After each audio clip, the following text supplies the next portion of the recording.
Sa pagbungad pa lamang ng ating prayer, alam na agad ang kalagayan natin na mayroon tayong mga iba't ibang mga pagsubok sa buhay at ito nagpapalugmok sa atin. Marahil iba't ibang kabigatan, problema sa pangatawan, kalusugan, karamdaman, at kailangan natin ang biyaya ng Diyos, ang kanyang lakas upang tayo ay makatayo sa ganitong mga kabigatan sa buhay. Na mayroon po isang binata na nais niyang abutin ang pinakatuktok sa pinakamataas na bundok sa kanilang lugar. Siya ay isang mountain climber. At kanya itong pinaniniwalaan na maabot niya ang tuktok na yon. Naniniwala siya kung ito'y kanyang susubukan. Nagsimula siya na umakyat, magaan ang kanyang pag-akyat. Magandang daan, magaan sa dibdib. Ngunit habang siya'y tumatagal at nakakarating na siya sa may bandang kalagitnaan, tila sumisikip yung daan. Nagiging madulas, batuhan, at makipot. At nakakadama siya ng pagod, panghihina ng kanyang katawan. At maliban dito, mayroon siyang nakasalubong ng grupo ng mga kabataan din na bumalik. At ang sabi, wag ka nang tumuloy. Pahirapan mo lang sarili mo, hindi mo kaya abutin yon. Sa narinig ng yon, gusto na niyang tumigil. Pero siya naniniwala na mararating niyang tuktok at makikita niyang buong kapaligiran kung siya'y magtiyatsaga. At dahil doon, nagtiyaga siya, nagtiis sa hirap ng daan, sa pagod. Tig-iisang hakbang, hanggang sa siya'y nakarating sa tuktok. At nung siya nakarating sa tuktok, tumayo siya na nakatas ang kamay at nakita niyang buong kapaligiran, halos buong mundo, nakita niya. Lahat ng kanyang pagod, lahat ng kanyang pagtitiis, nawalan lahat, napalitan ng kagalakan, kapayapaan sa kanyang isipan, sapagkat sa pamamagitan ng kanyang paniniwala, nakapagtiis siya, nakapagtiyaga, at naabot niya ang kanyang mithiin. Pagtiyatsaga, mga kapatid, o pagtitiis, ay isang dakilang biyayang kaloob ng Diyos. At itong kasagutan sa lahat ng ating mga dinadala na kabigatan, sa lahat ng ating hinaharap na problema. Sapagkat ang pagtsatsaga ay kaloob ng banal na Espiritu upang tayo ay makapanatili sa ating pananampalataya. Napakahalaga na maunawaan natin ano ba talaga ang kahulugan ng pagtsatsaga sa buhay natin. Ito'y bahagi ng ating pamumuhay kabanalan. Ang pagtsatsaga. Ito'y biyayang kaloob ng Diyos sa bawat Kristiyano upang mapagtagumpayan anumang mga pagsubok, anumang mga pasakit, anumang mga hadlang ng ating pananampalataya ay ating mapagtagumpayan. So ang tunay na pagtitiis o pagtsatsaga ay buhat sa Diyos. At ito ang bunga ng Espiritu. Ito'y pangatlo na bunga. At basahin natin ang Galatia chapter 5 verse 22 to 23. Ganito ang sabi ng Diyos sa kanyang salita, nasusulat. Subalit ang bunga ng Espiritu ay pag-ibig, kagalakan, kapayapaan, pagtsatsaga. Pang-apat na pala. Pagtsatsaga o pagtitiis, kagandahang loob, kabutihan, katapatan, kaamuan, at pagpipigil sa sarili. Laban sa mga ito ay walang kautusan. Tayo po'y manalangin. Panginoon, nagpapasalamat kami sa umagang ito sapagkat muli niyong pinabuksan ang inyo pong banal na kasulatan para po sa aming ikatitibay at kalaguan. Naway buksan niyo rin po ang puso ng bawat isa upang maunawaan namin ang pagtsatsaga, susi po ng lahat ng tagumpay. Susi po ng kagalakan namin bilang Kristiyano habang narito kami sa mundo na punong-puno ng kadiliman. Pagpalain po ninyo ang aming pong pag-aaral ngayon at dalangin namin ang Banal na Espiritu na siya magbigay sa amin ng linaw, unawa, upang ang lahat po ng aral ay aming mailalapat sa aming pong mga buhay. Ito ang aming dalangin sa pangalan ng Panginoong Hesus. Amen. Now, ang buhay Kristiyano ay hindi po maikli at madaling lakbayin o madaling paglalakbay. Buhay natin ay paglalakbay sa mundong ito. Kundi ito isang mahabang lakbayin. Nariyan ang pagtitiis, nariyan ang pagtsatsaga, nariyan ang pagtayo sa pananampalataya, paglalakbay na punong-puno ng mga pagsubok, punong-puno ng mga pag-uusig. At ito ang nakasulat sa banal na kasulatan, 2 Timothy chapter 3 verse 12. Tunay na ang lahat ng ibig mabuhay na may kabanalan kay Kristo Jesus ay daranas ng pag-uusig. Tandaan natin yan. Ang sino mang nagnanais mabuhay ng may kabanalan kay Hesus Kristo ay daranas ng mga pag-uusig. At tayo po ay lumalakad ayon sa direksyon ng Banal na Espiritu sapagkat tayo ay lumalakad sa progresong pagpapakabanal. At yan ang buhay natin. Marami ang sumusuko na Kristiyano o nalalaglag sa kanilang pamumuhay bilang Kristiyano, nawawala sa kabanalan dahil mahirap. At bakit? Sapagkat hindi sila tumatayo sa kanilang totoong pananampalataya. Ang tunay na pananampalataya ay lumalakad sa gabay ng Espiritu. Walking in the Spirit. Ating isagawa. Ang pananatili ng banal na Espiritu sa Kristiyano ang siyang nagbibigay sa atin ng tiyaga, ng pagtsatsaga. Pinananatili ng Espiritu Santo ang Kristiyano upang makapagtiyaga. Yan po kung tawagin yan sa doktrina, perseverance. Pagtsatsaga. At yan mababasa natin sa Matthew chapter 24 verse 13. Nang sino mang nananatili hanggang tapat, siya ang maliligtas. Siya yung nagpe-persevere unto the end. So ano bang pagtsatsaga, mga kapatid?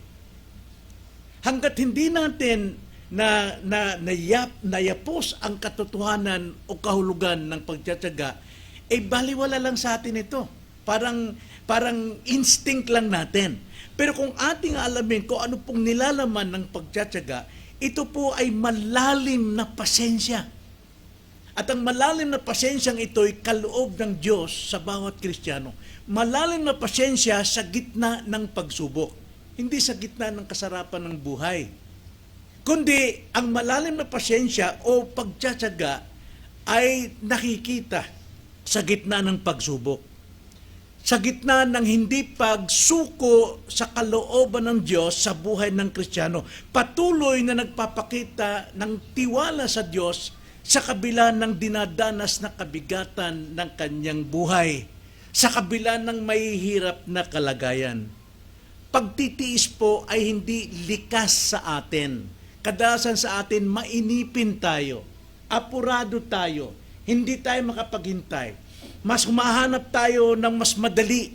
Gusto natin panay shortcuts ang gusto natin mangyari. Gusto natin lumigaya, punta agad tayo sa mundo. Punta agad tayo sa pamamasyal. Punta agad tayo sa barkadahan. Gusto natin ng madalian. Ang tiyaga po ay gawa ng Diyos sa buhay ng tao upang makapanatili tayo sa pagsubok ng ating pong buhay. Ito'y mula sa Diyos. Ito ay bunga ng Espiritu. Habang tayo po ay progresibong nagpapakabanal, lumalago po ang bungang ito sa buhay natin. James 1:3 hanggang 4, ganito po ang pagkakasabi, mga kapatid ko, ituring ninyong buong kagalakan kapag kayo'y nahaharap sa sari-saring pagsubok, yamang, verse 2 hanggang 4, yamang inyong nalalaman na ang pagsubok sa inyong pananampalataya ay nagbubunga ng pagtitiis. Hindi ito likas sa atin yung pagtitiis. Wala tayo nito. Tayo po ay nagkaroon nito simula nung tayo ay bigyan o lagyan ng Espiritu ng Diyos, ang Espiritu ni Kristo sa atin. Kaya ang sabi, yamang inyong nalalaman na ang pagsubok sa inyong pananampalataya ay nagbubunga ng pagtitiis. Bunga ng pagtitiis. At inyong hayaan na malubos ang pagtitiis, ang gawa nito upang kayo'y maging sakdal. Doon lamang tayo lumalago, nagiging sakdal, hindi sakdal na perfect, kundi above reproach. Hindi tayo nagiging tao. Upang kayo'y maging sakdal at ganap na walang anumang kakulangan. So tulad po ng isang magsasaka, tayo po ay tulad ng isang magsasaka na hindi agad natin nakikita ang bunga ng ating pinaghirapang itinanim. Kaya tayo po'y abala bilang magsasaka, abala tayong gagawin ang iba pang mga gawain ng magsasaka, magtanim ng kamote, habang hinihintay natin ang bunga ng ating itinanim na palay. At kapag tayo po'y abala sa paggawa po ng mga pananim, hindi po tayo gagawa ng mekaniko. Sa atin po minsan, as Christian, tayo po'y nagtatanim, tayo nagtsatsaga ng bunga ng Panginoon. Pero kung ano-anong ginagawa natin, hindi natin ginagawa ang pagiging Kristiyano, nagiging makasanlibutan tayo. Tayo po'y nakikiisa sa sanlibutan, sa gawa ng sanlibutan, tayo tumatayo sa kanilang mga daanan, tayo ay umuupo sa kanilang upuan. Nangyayari po, tayo po ay tumatanggap ng consequence ng ating kasalanan. Hindi tayo nagdurusa dahil sa ating pagiging kabanalan. Kaiba po yun. May sakit ka, anong sakit yan? Baka bunga ng iyong pagkasanlibutan. Hindi ang sakit na bilang pagsubok sa iyo para tumibay ang pananampalataya mo. Kaiba po yun. As a farmer, naghihintay ka sa bunga ng iyong tinanim palay, habang gumagawa ka, busy ka naman sa ibang gawain ng pagiging farmer. Ganon po ang isang Kristiyano. Ganyan ang buhay Kristiyano. Ang bunga ay darating kung tayo'y magpapatuloy sa ating gawang pananampalataya. Now, alam natin ang konteksto ng Galatiang ito. No? Si Pablo po'y sumulat dito sa mga Kristiyano sa taga-Galacia sapagkat sila nabibiktima sa mga bulaang mga ngaral, mga Judaizer. Mga ligtas nila sa biyaya ng Diyos, ngunit nanumbalik sila sa gawa ng laman. Ito yung pagsunod sa kautusan, muling pagtutuli sa circumcision, at iba pang mga rituals. Kaya si Pablo, ang sabi niya, sinong gumayuma sa inyo? Bakit kayo nagpadala? Paano nyo ba tinanggap ang kaligtasan? Sa pamamagitan ba ng pagsunod ng kautusan o pagsunod sa utos ng tao o sa pamamagitan ng panampalataya kay Kristo? Kaya sabi ni Pablo, kakuman o anghel ang bumalik sa inyo at mangaral ng kaiba sa itinuro ko na sa inyo, pagkasumpain siya. Pagkasumpain. Dapat lumalakad kayo sa Espiritu at hindi kayo bumabalik sa laman. Kaya sa chapter 5, ipinakita ni Pablo ang kaibahan ng paglakad sa laman tungo sa kasalanan kaysa paglakad sa Espiritu tungo sa bunga ng bunga ng Espiritu. At dito ipinakita ni Pablo. So, gaano kahalaga ang makilala ng mananampalataya ang pagtsatsaga? Gaano kahalaga ito sa atin? Bilang pang-apat na bunga ng Espiritu. Gaano ito kahalaga? Kailangan natin malaman, ang banal na kasulatan ay nagbigay sa atin ng apat na kahalagahan. Tatlong kahalagaan, I'm sorry. Unang-una, ang pagtitiis ay katibayan ng tunay na kaligtasan.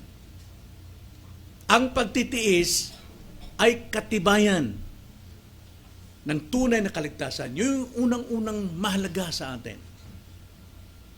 Kung hindi ka matiisin o wala kang tiyaga sa anumang bagay sa Diyos, lahat ng bagay sa Diyos, at ikaw ay agad pumupunta sa lahat ng bagay sa mundo, mga kapatid, medyo questionable ang iyong kaligtasan.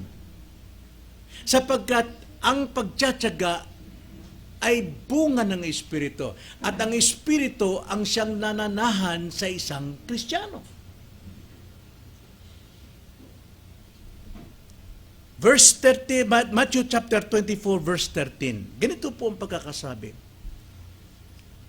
Subalit ang magtiis hanggang wakas ay siyang maliligtas.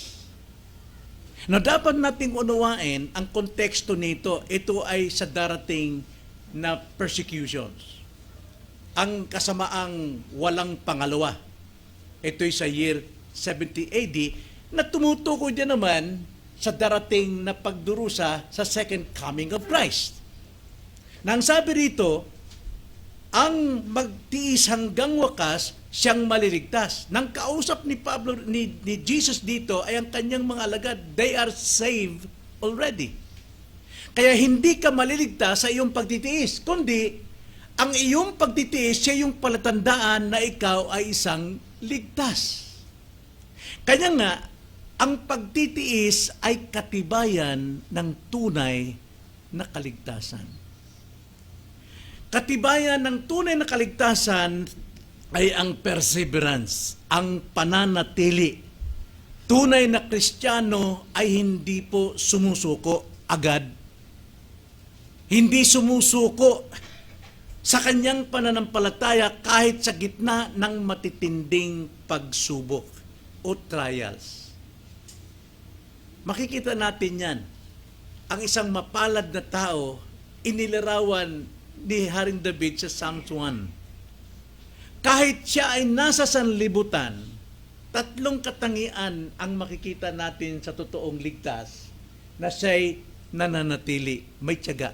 Hindi siya lumalakad sa payo ng masama. Hindi siya nakikihalubilo kung anong gusto ng barkada o kanegosyo mo, gusto na magbingo o hindi ka makikipagsara yun. At hindi siya tumatayo saan? Sa daan, sa way of the world, sa mga sinners. Napakalinaw po doon. Hindi siya lumalakad sa payo ng mga masama. Hindi siya tumatayo sa daan ng sinners, makasalanan. Hindi siya nauupo sa upuan ng mga hindi kumikilala sa Diyos. Walang relasyon sa Diyos. Kilala nilang Diyos kung sino, pero wala silang relasyon. At ikaw, hindi ka nakikiisa dyan, nakakapag-compromise. Kung binibiro nila ang Diyos, tinatawanan nila ang Diyos, nakikitawa ka rin. Hindi po yun ang mapalad. Siya po ay matyagang hindi nakikihalubilo ron. Kundi ang katyagaan niya at pag-ibig niya ay yung batayan ng salita. Lagi niyang binubulay ito, ano man ang gawa niya, ano mang trabaho niya, ano mang negosyo niya, ano mang eskwelahan siya, andun palagi siya, conscious siya palagi sa salita ng Panginoon, laging nagbubulay-bulay, day and night. Kaya siya'y tulad sa isang punong matibay na hindi nadadaig ng tag-init at tag-ulan. Lagi siyang nakakain ng sustansya at ang dahon niya ay laging sariwa. Maganda palagi ang kanyang patutuo at nagtatagumpay siya. So, ang pagtsatsaga po ay katunayan, katibayan ng isang totoong Kristiyano, ng tunay na kaligtasan. Sapagat ang Espiritu Santo ang nagpapanatili sa kanya na maging banal. Nakakatuwa minsan sa mga picture natin dyan sa Alam, Christian, hindi naman ito legalismo, no? Pero gusto ko lang na maging modest tayo. Ang picture natin, huwag tayo magpapakita ng mga muscles natin, yung kagandahan natin. Be modest. Kung sino ka, yun lang. Yung hindi makapagtatawag pansin sa mga tao na mapakita para kang mayabang. Kailangan lang maging Kristiyano tayo. Maging iba tayo sa hugis ng mundo. Dapat tayong tulad ng isang atletang totoo. Ang isang atletang totoo, laging nag-iinsayo. Lagi niyang ipinamumuhay ang kanyang pagiging atleta. Why? Sapagkat anuman ang mangyari, matalo man siya, pero ang hangad niya ay makarating sa finish line. Finish line. At Christian din. Ang ating pong patutunguhan ay ang kaharian ng Diyos. Kaya anuman ang ginagawa natin, sa amang lupalop tayo sa mundong ito, be a Christian. Maging matyaga sa pamumuhay kaiba sa sanlibutan. Sapagkat ang pagtsatsaga ay katibayan ng totoong ligtas. Dinikalawa na katotohanan, ang pagtitiis ay pinalalago sa gitna ng pagsubok. Ang pagtitiis o ang pagtsatsaga po ay hindi pinalalago sa kagalakan, kasiyahan, kaligayahan, mga kapatid. Kundi ito'y pinalalago sa gitna ng pagsubok. Romans 5, verse 3 to 4. Ang sabi ni Pablo sa mga taga-Roma, mga Kristiyano, na marahil nagtataka sila bakit Kristiyano mayroon pa silang pagsubok. Pero ang sabi ni Pablo, at hindi lamang gayon, kundi nagagalak rin tayo sa ating mga kapighatian. Now, context dito kapighatian ng pagiging Kristiyano. Hindi kapighatian dahil tayo ay dumadanas ng consequence ng ating mga mali na kasalanan. Kaya sabi ni Paul, at hindi lamang gayon, kundi nagagalak rin tayo sa ating mga kapighatian sa pagkaalam na ang kapighatian ay nagbubunga ng pagtitiis. At ang pagtitiis ng pagpapatibay.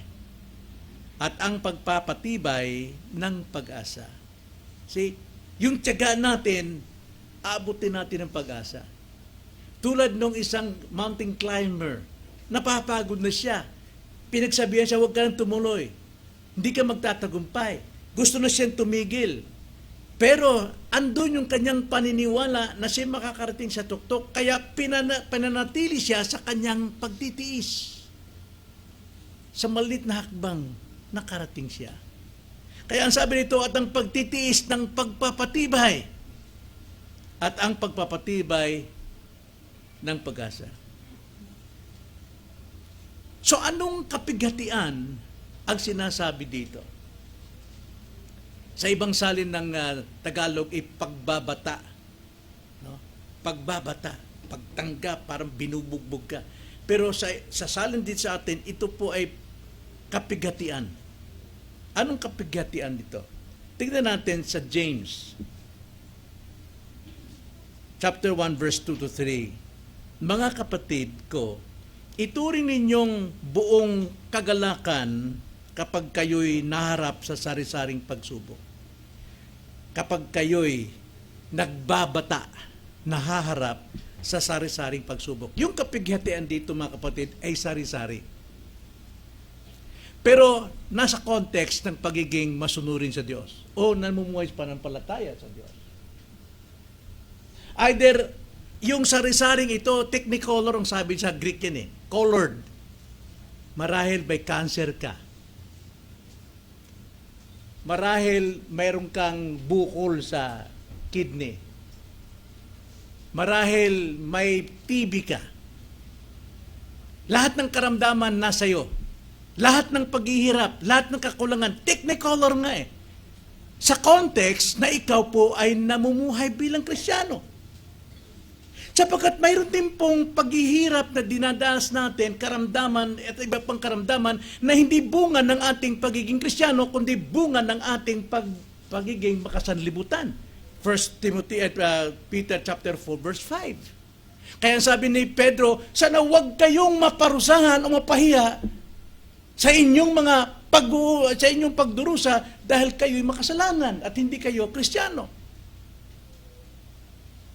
Kaya nga, number one, mga kapatid, sa ating bilang Kristiyano, kapag tayo po'y dumadanas at nagsasalita ako sa aking sarili, sapagkat tambak ang aking karamdaman, lagi kong tinitignan ano yung ginawa ko, Panginoon, na mali.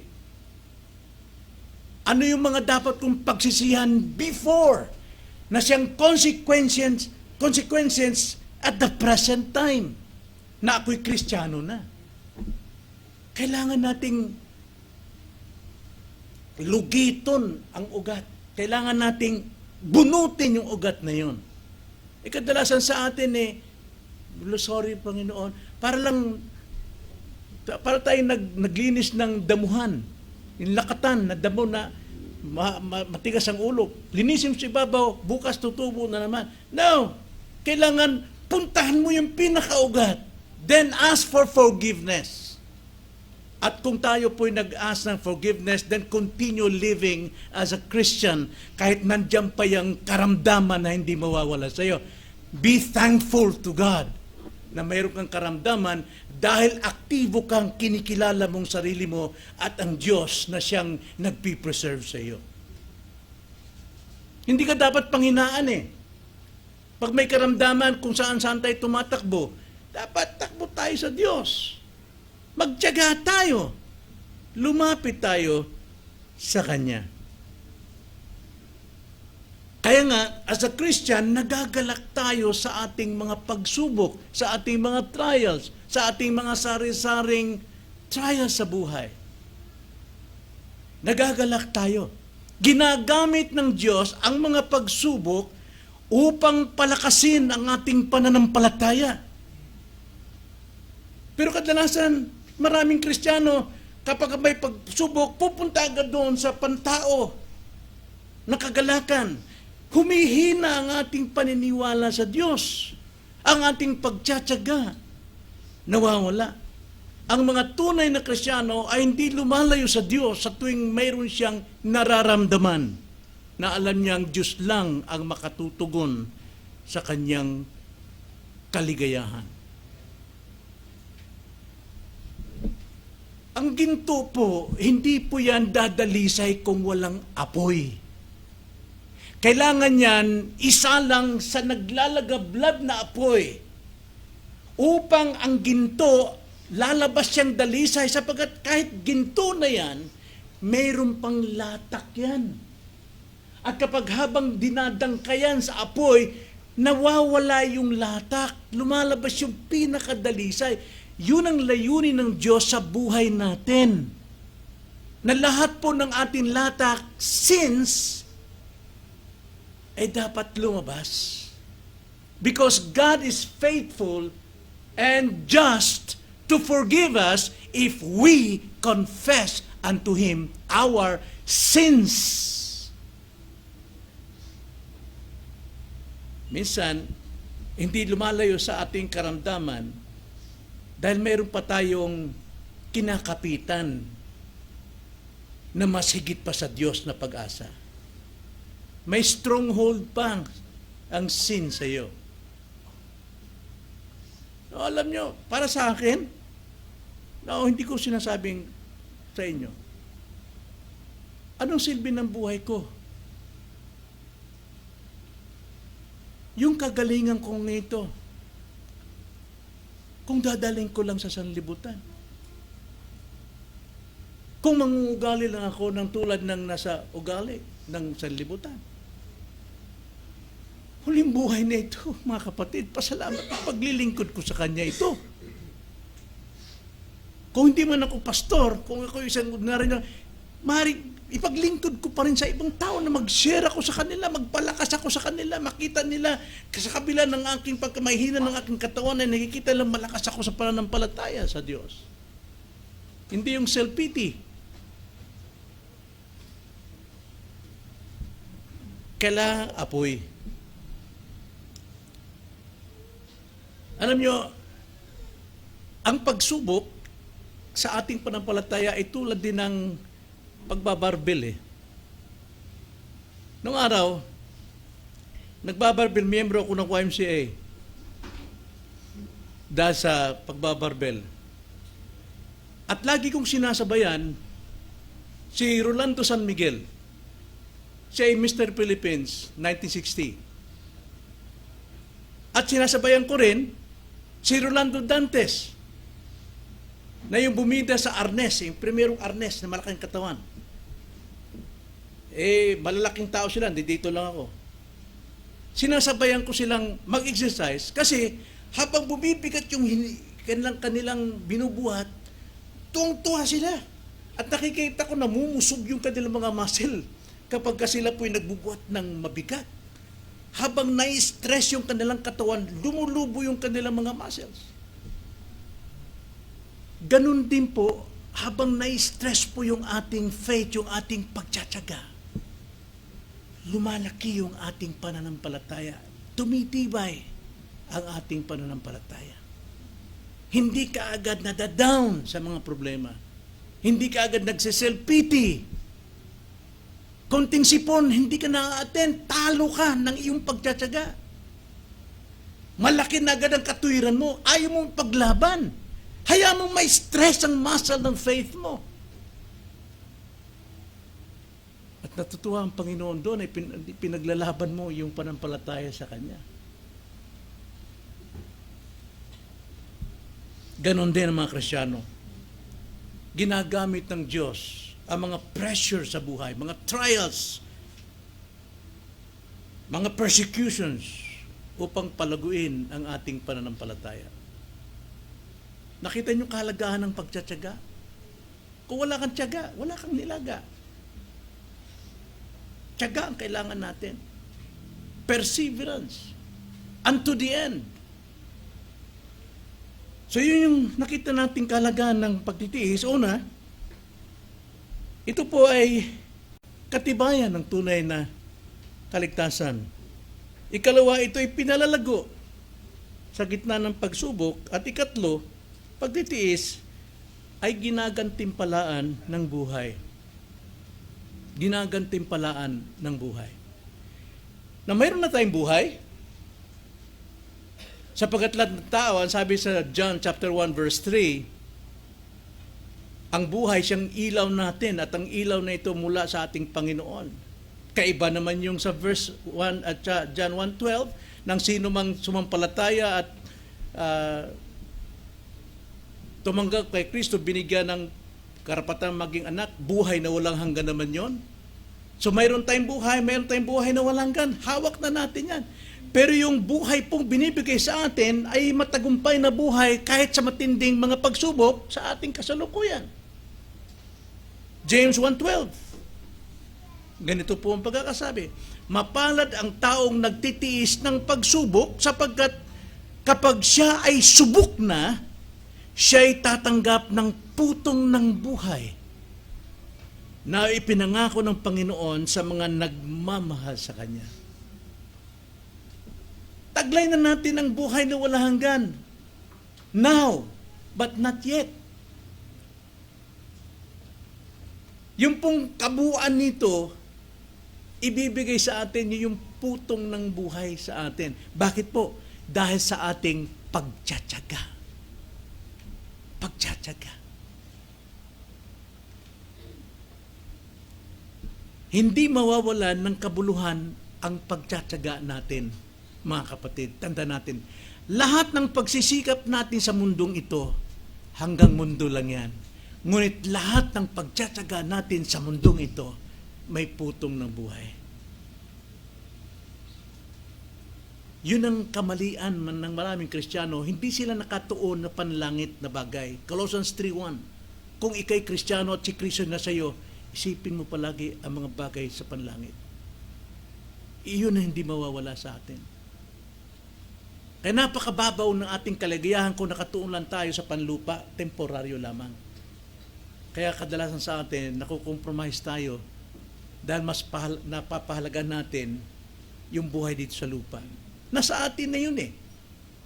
Pero ang hangad natin ay yung putong ng buhay na Diyos lamang ang makapagbibigay sa atin. So ang pagtitiis ay isang biyaya ng Diyos sa lahat ng tagumpay natin. Yung pagtitiis, yung pagtsatsagang ito na nasa atin, yan ang larawan ni Kristo. Sapagat walang ibang nakapagtiis hanggang wakas kundi kay si Kristo lamang. At kung taglay natin yan, mga kapatid, tayo nahuhubog sa larawan ni Kristo. Itong tanda ng ating kalaguan at katatagan ng ating pananampalataya. Hindi masasayang ang ating pagtsatsaga sapagkat may gantimpalang naghihintay sa atin sa kalangitan. Tanda natin. Alam nyo, magiging masaya tayo tulad ng naranasan kong nakita ko sila si Orlando San Miguel at si Orlando Dantes sa kanilang pagbabarbel. Ginagaya ko sila. Hindi naman yung mabigat na kasi maliit lang ako. Sila, malalaking tao. Pero tungtuwa ako pagkatapos kong mag-exercise, mga 1 oras sa pag-exercise, pagka-shower ko, pagsuot ko ng t-shirt, tungtuwa ako mga kapatid. Kasi ang sisikip ng mga t-shirt ko, talagang mayroong improvement talaga. Sumasikip kayo, yumayabang ako paglalakad. May bunga. Yung pagtsatsaga. Yung pagtitiis. Ganon din tayo kapag nagtiis sa mga pagsubok sa buhay. As a Christian, tumataba ang ating panampalataya. Tumataba. Dumarami ang bunga natin sa ating buhay.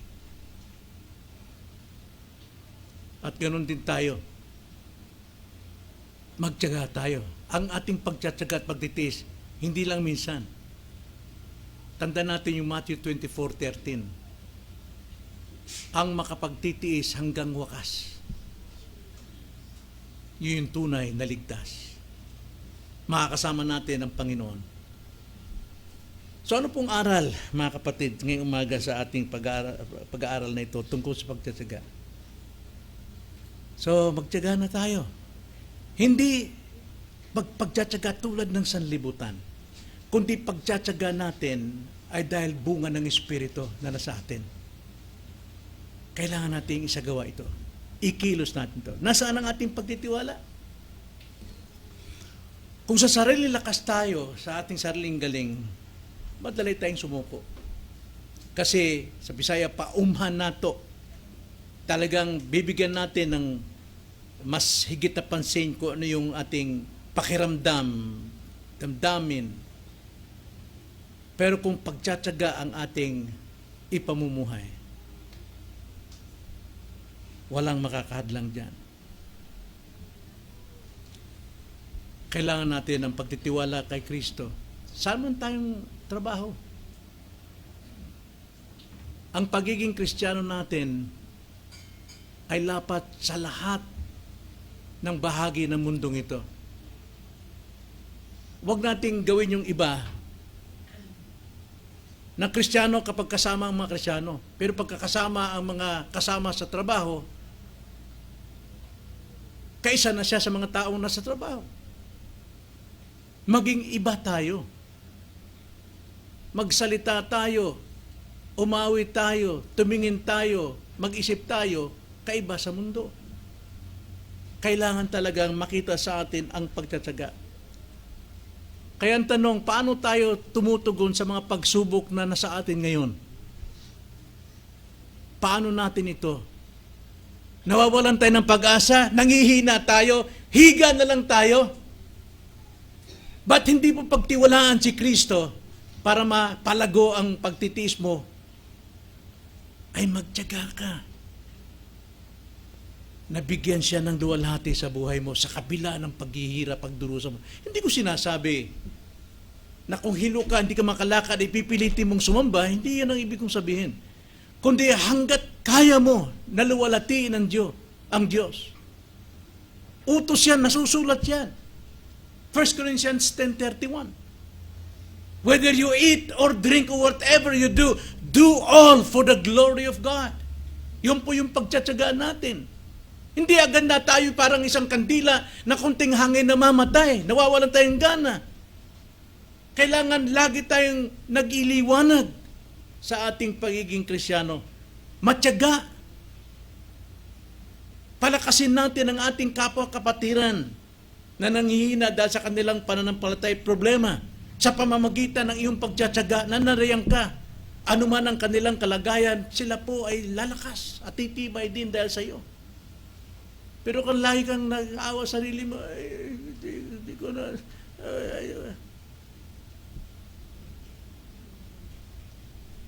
Lumaban tayo, mga kapatid. Magtiyaga tayo. Kaya ang tanong ko, at gusto kong sagutin natin sa ating mga sarili, handa ba tayong magtiyaga alang-alang kay Kristo? For His glory. Handa ba tayo?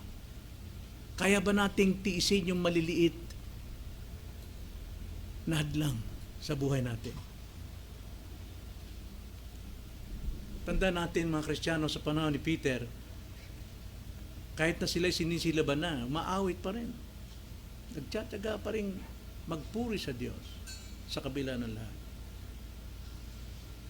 So tandaan natin na ang tunay na pagtsatsaga ay bunga ng Espiritu, hindi ito likas sa atin. Wala tayo nito. Ipamuhay natin ang ating pagiging espiritual at hindi tayo manangan sa ating sariling kakayanan. At ang pagtsatsaga nito ay nagtatagumpay sapagkat ito ay bunga po o gawa ng tunay na pananampalataya. At ito'y nagdadala sa atin tungo sa pag-asa na inantay natin.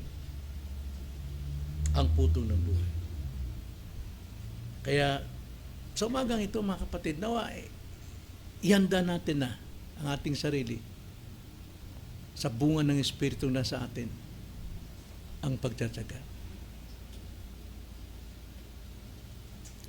At kung ikay wala pang tamang relasyon kay Kristo, hindi mo kaya hanggat hindi mo muna sinampalatayaan at tinanggap si Kristo sa iyong buhay at wala kang karapatan bilang isang anak ng Diyos, hindi mo magagawa ang magtiyaga hanggang wakas.